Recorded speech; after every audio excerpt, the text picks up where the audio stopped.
আসসালামু আলাইকুম। ওয়ালাইকুম আসসালাম রহমতুল্লাহ বরকাত।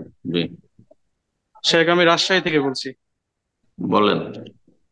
জি শেখ, আমাদের মসজিদে বিশেষ করে মাগরিবের সালাতের সময় অনেক মানুষ মাঝে মধ্যেই দেখা যায় আসে এবং আসে বিভিন্ন বলে যে আমার ব্যক্তিগত এই সমস্যা, আমি শারীরিক সমস্যা চিকিৎসা করা লাগবে, তা আপনারা কিছু সহায়তা করুন।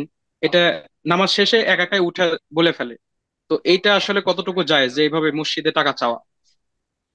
মসজিদে যদি তৃতীয় ব্যক্তি চান, যিনি মানে অভাবে, তিনি না চেয়ে অন্য কেউ চান, হুম, তার পক্ষ থেকে যে আমাদের এখানে কিছু অভাবী আছেন বা একজন অভাবী আছেন, তার জন্য আপনার সহযোগিতা করুন।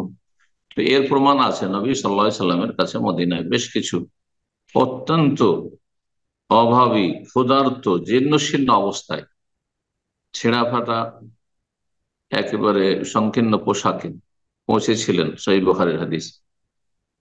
নবী সাল্লাল্লাহু আলাইহি ওয়াসাল্লাম তাতে অত্যন্ত বিচলিত হলেন, আর তাড়াতাড়ি করে আজান দিতে বললেন। আজানের সময় কাছে আসছিল, আর তারপরে যখন মুসল্লিরা সব হাজির হলো, বললেন যে তোমরা যে যা পারো দান সাদকা করো। আর এমন দান সাদকা হইলো যে একটা সারি হয়ে গেল। হ্যাঁ, দান সাদকায় টাকা পয়সা, খাদ্যদ্রব্য ইত্যাদি, খেজুর।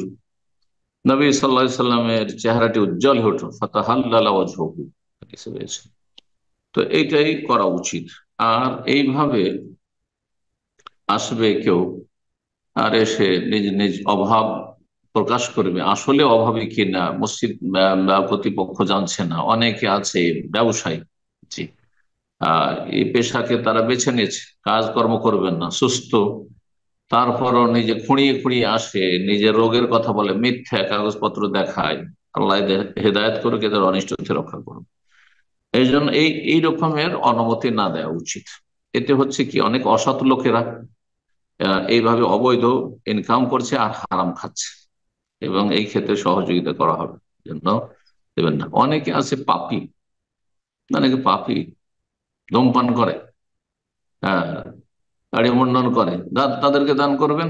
আমি জীবনে কোনোদিন মসজিদের দরজার বাইরেও এখানে বসে থাকে, আমি জীবনে এরকম লোকের দান করি যাকে বুঝতে পারি যে ধূমপান করছে। অথবা যুবক সে, হ্যাঁ, একেবারে বৃদ্ধ অসহায়, সে ভিন্ন বিষয়। সে বোরকা পরে এসে বসে থাকে, ঢেকে ঢেকে বোঝাও যাবে না। যার ফলে এই সুযোগ না দিয়ে মসজিদ কর্তৃপক্ষের সাথে যোগাযোগ করবে, তারা তদন্ত করবে, যদি সত্যি অভাবী হয় তাহলে মসজিদ পক্ষ তাদেরকে কালেকশন করে দেবে। এটা হওয়া উচিত। আল্লাহ আল্লাহ।